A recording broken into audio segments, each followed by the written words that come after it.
O Salmo 90 nós temos usado aqui desde o início do ano, aproveitando o início desse novo período em que costumamos fazer marcos para as nossas vidas e nossos novos desafios. Eu tenho falado sobre as 6 orações que o salmista faz no desfecho deste salmo, a partir do verso 12. Esse salmo fala sobre a nossa mortalidade e sobre a nossa imperfeição. As 2 angústias, as 2 ansiedades com a qual o salmista lidava e com a qual nós lidamos. A angústia e a ansiedade de saber que nós chegamos e vamos embora. Que estamos aqui só de passagem, tudo é efêmero, tudo passa, nada fica. Nós não levamos nada e nossa vida aqui tem fim. Chegará um momento em que nós já não estaremos mais aqui. Teremos partido. A angústia da mortalidade é uma angústia real. E a angústia da imperfeição, que só cresce em nós a angústia e a ansiedade pelo seguinte: se a vida é tão curta, passa tão rápido, é tão breve, é tão efêmera, a gente devia acertar sempre, mas não acerta. A gente devia conseguir fazer só coisas boas, mas não faz. A gente não devia tropeçar tanto, mas tropeça. Além do fato de sermos mortais, e além do fato de sabermos que a nossa vida passa muito rápido, acrescentamos a essa ansiedade, a ansiedade das nossas imperfeições, dos nossos erros, das nossas limitações e das nossas finitudes. E é por causa disso, por causa de saber que era mortal, e por causa de saber que era imperfeito, que o salmista faz essas 6 orações. A oração do Salmo 12, do verso 12, a oração do verso 13, a oração do verso 14, a oração do verso 15, a oração do verso 16.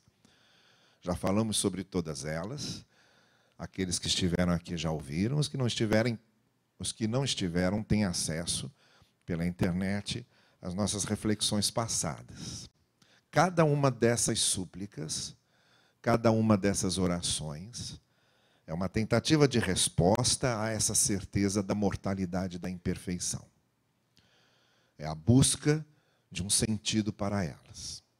E nós chegamos agora à última oração. A oração derradeira, que está no verso 17. E é com ela que eu quero encerrar essa nossa série de reflexões aqui, desde o início de janeiro, tanto pela manhã quanto à noite. Com esta última oração, encerramos este salmo e o que ele nos diz. E no verso 17, o salmista diz assim, essa é a 6ª oração. Esteja sobre nós a bondade do nosso Deus soberano. Consolida para nós a obra das nossas mãos. Consolida a obra das nossas mãos.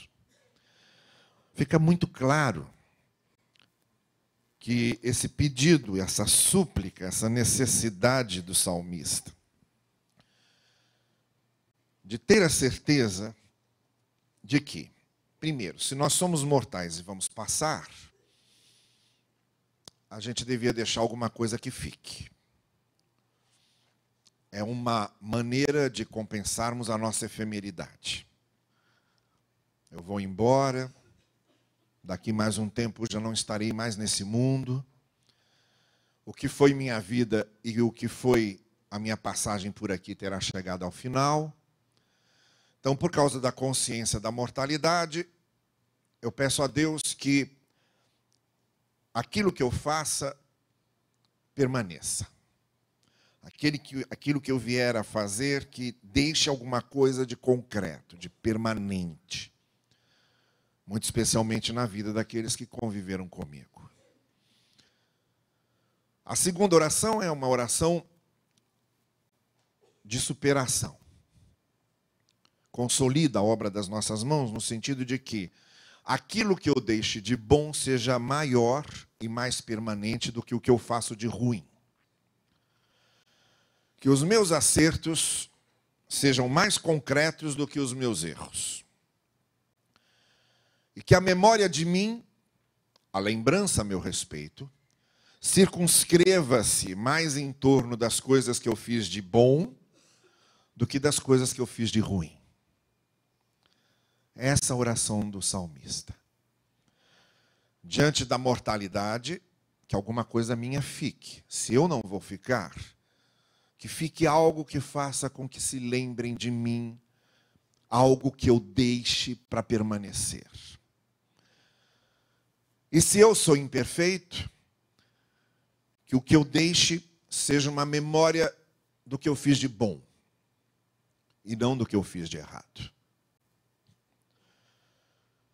E aí nós chegamos não só a esse ponto em que por que é que o salmista tinha essa necessidade de pedir a Deus a consolidação da sua obra, a concretização da sua obra, mas também nós começamos a nos perguntar como.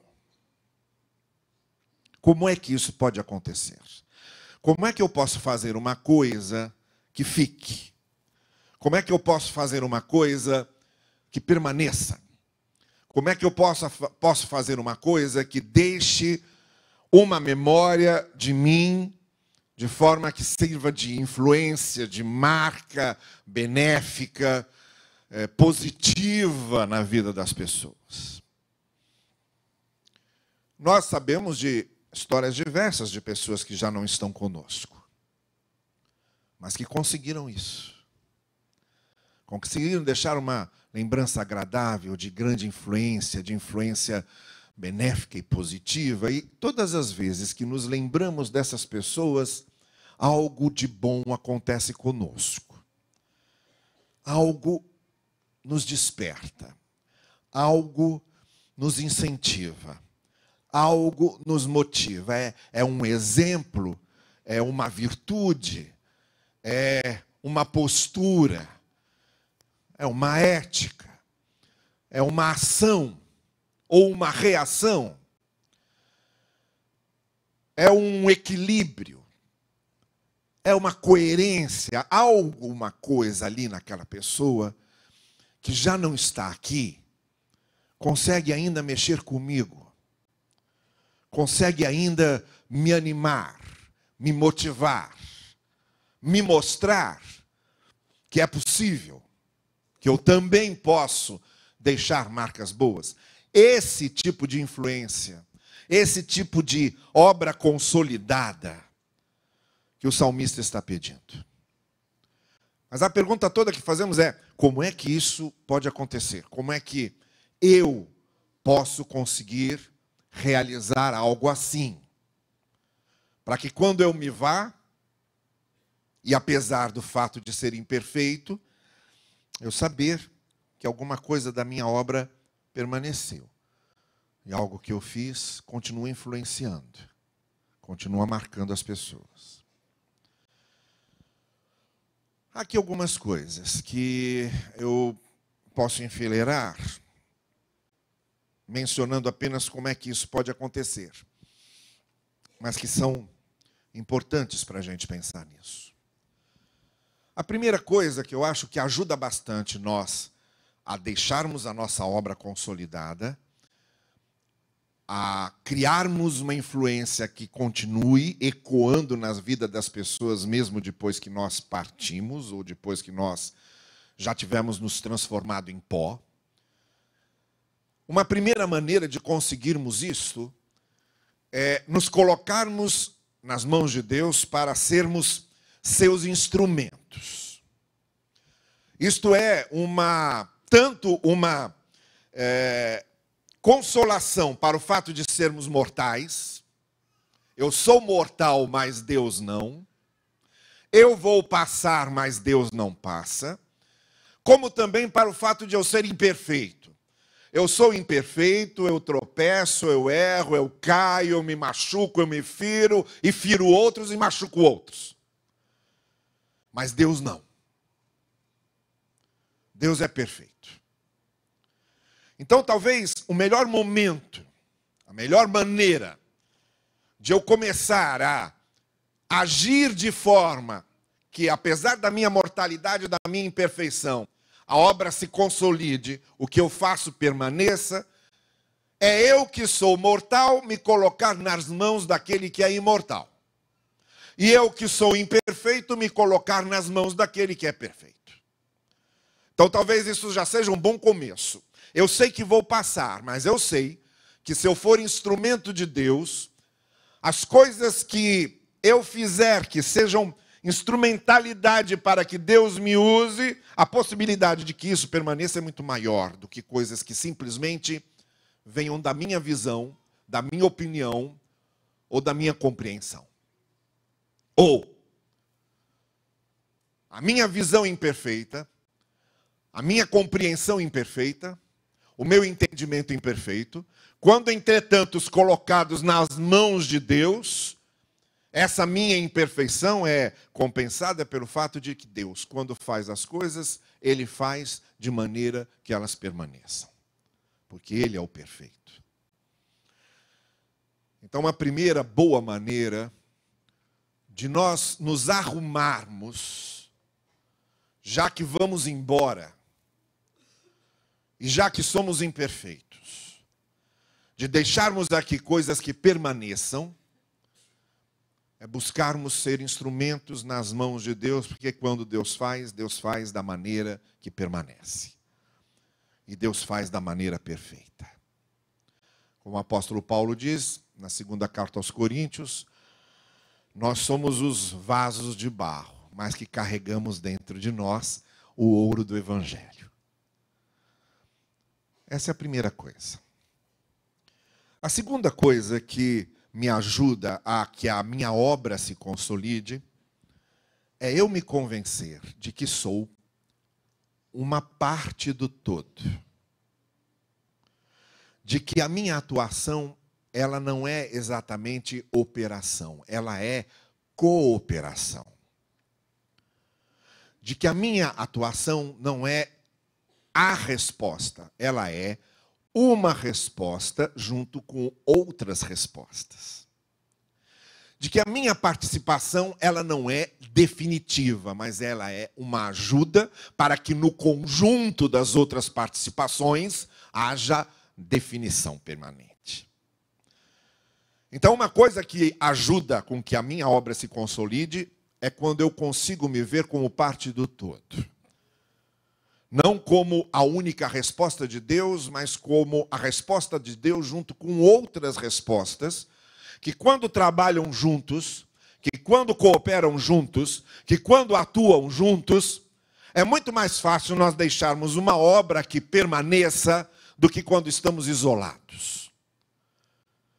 Então, essa consciência de que fazemos parte, de que nós somos cooperadores, de que nós somos coparticipantes, de que nós estamos puxando as redes juntos, para que as redes não se arrebentem, essa consciência de que eu sozinho não posso, mas posso junto com outros, ou eu sozinho nem sempre tenho razão, mas com outros podemos chegar a uma razão mais definitiva, ou eu entender que o meu dom sozinho, isolado, ou o meu talento sozinho, isolado, não serve para muito. É preciso que ele esteja no contexto orquestral de outros instrumentos tocando juntos, com outros dons e talentos. Essa também é uma maneira melhor de nós nos sentirmos como aqueles que têm a sua obra consolidada. Moisés precisou de Jetro, precisou de Josué, precisou de Caleb, principalmente precisou de Arão. Você liga o filme lá do Charlton Heston, Os 10 Mandamentos de 1956, o Charlton Heston está lá imperando sozinho, Arão quase não aparece. Ou então você vê a novelinha da Record, também está lá, Moisés super-herói. Mas não foi isso. Moisés tinha defeito de fala, ele não conseguia ser compreendido, porque ele possuía o que hoje poderíamos chamar de uma espécie de gagueira. E quem falava por ele era Arão. Moisés não teria conseguido se não tivesse sido Arão junto com ele. Embora Paulo tivesse passado para a história como o missionário dos missionários, nós sabemos muito bem que Paulo estava cercado de colaboradores. E ele não cansa de dizer isso nas suas cartas, o quanto ele pessoalmente devia aos seus colaboradores, aqueles que operavam com ele. Então, muitas vezes, a história preserva o nome mais exponencial e se esquece daqueles que trabalharam juntos. Mas quando a gente focaliza melhor essas histórias, a gente percebe que nunca fizeram nada juntos. Havia um espírito de cooperação, de companheirismo, de fortalecimento mútuo que fez com que as coisas acontecessem. Não é só uma questão de me colocar como instrumento nas mãos de Deus. É uma questão de me colocar como participante. E de saber, sou eu junto com os outros que fazemos. Aí a obra permanece. A terceira coisa que ajuda muito nessa questão de nós consolidarmos a nossa obra é nós não dependermos apenas das instituições que nos representam, mas termos os nossos projetos pessoais para o reino. Isso é importantíssimo. É a certeza de que eu não preciso de cargos institucionais para servir ao Senhor, porque eu tenho os meus projetos pessoais de serviço a Deus. Ou eu não preciso do domingo para me sentir servindo ao Senhor, porque eu sirvo fora do domingo. Ou eu não estou servindo ao Senhor só no templo e no culto, eu estou servindo ao Senhor no lugar onde moro e no lugar onde trabalho. Essa consciência dos projetos pessoais para o reino, de que eu estou naquela comunhão daquela igreja, mas se por acaso as igrejas desaparecerem, eu tenho meus projetos pessoais para o reino que eu estou desenvolvendo continuamente na minha vida, e para que eles aconteçam ou não, é necessário a minha visão de reino e não necessariamente a instituição existir. Porque quando eu dependo tão somente da instituição a que eu pertenço, ou dos cargos para o qual eu sou eleito, ou das atividades que passam para mim, e eu acho que é só aquilo, é só o domingo, é só a igreja, é só o culto, a minha perspectiva de desenvolver projetos para o reino diminui consideravelmente. Nós temos um projeto para o reino em todos os lugares onde nós estamos, em todos os dias da semana. Nós é que somos o templo do Espírito. Nós é que somos o altar de Deus. O Espírito de Deus habita em nós. Este templo é um templo porque nós, os habitados pelo Espírito, estamos aqui. O Espírito não habita o espaço físico. O Espírito habita em nós. A igreja de Cristo está aqui porque nós estamos. Saiamos daqui e isto é apenas um prédio. O Espírito Santo não fica passeando aqui dentro porque ele não habita o templo. Ele habita a gente. Então, meus projetos para o reino não podem depender apenas do domingo, ou do culto, ou do cargo. Mas eu, pessoalmente, preciso ter projetos para o reino. É aí que a obra consolida. E, por fim, para encerrarmos, além dessa disposição de se colocar como instrumento nas mãos de Deus, além dessa consciência de que eu sou parte de um todo, de que eu sou parte de um organismo e que sozinho não faço, além da consciência de que o amor pelo reino vem de dentro e independe das circunstâncias institucionais, mas é o meu compromisso pessoal com o reino e não o meu compromisso institucional. Soma-se a isso um quarto elemento importantíssimo. A consciência de eu ainda estar vivo. E de dar uma compensação para isso. Deixe-me ver se eu consigo me fazer entender. Eu não sei quanto a vocês, eu imagino que sim. Mas eu sei enumerar na minha cabeça as vezes em que eu já podia ter deixado de viver. A primeira vez em que eu já podia ter deixado de viver foi no dia do meu nascimento. Quando houve complicações de parto, eu fui extraído a fórceps. Eu nasci que parecia um monstro. Tão marcado e deformado. Bom, acho que ainda pareço um pouco. Mas era pior. Mas não morri. O médico entrou. O médico não. Meu pai entrou, viu ali o que tinha sobrado. E ele imaginou que tinha morrido todo mundo, a mãe e o filho. A segunda vez em que, na minha memória, eu já devia ter morrido, foi num acidente que nós sofremos quando eu tinha 12 anos de idade. Meu pai perdeu o controle de carro, nós caímos num poço da Petrobras, de 15 metros, que o carro lá embaixo capotou. Ninguém se machucou, só meu pai quebrou uns ossos da mão, mas ninguém saiu ferido. E eu, com 12 anos de idade, fui à delegacia para dar o depoimento, meu pai no hospital, minha mãe também, minha irmã, e o delegado, me lembro perfeitamente dele me dizendo, você tem certeza que não morreu ninguém ali? Eu falei, tenho certeza. A terceira vez que eu quase morri foi um assalto que sofri no túnel Noel Rosa, indo para o seminário, 7 horas da manhã, em que estávamos esperando o sinal abrir, vieram 2 rapazes armados que estavam fugindo de um carro que já tinha batido, me mandou sair do carro, eu saí, colocou a arma no meu rosto, ali, frente a frente. Eu disse para ele, você não, porque o carro era emprestado, não era meu. Você não pode levar esse carro, porque esse carro é emprestado. Aí ele aproximou mais ainda a arma, se você não sair daqui na minha frente agora, eu atiro na sua cara. Aí eu insisti, mas você não pode levar esse carro. Foi a terceira vez em que eu já podia ter morrido. A quarta vez em que eu podia ter morrido foi nessa cirurgia do rim.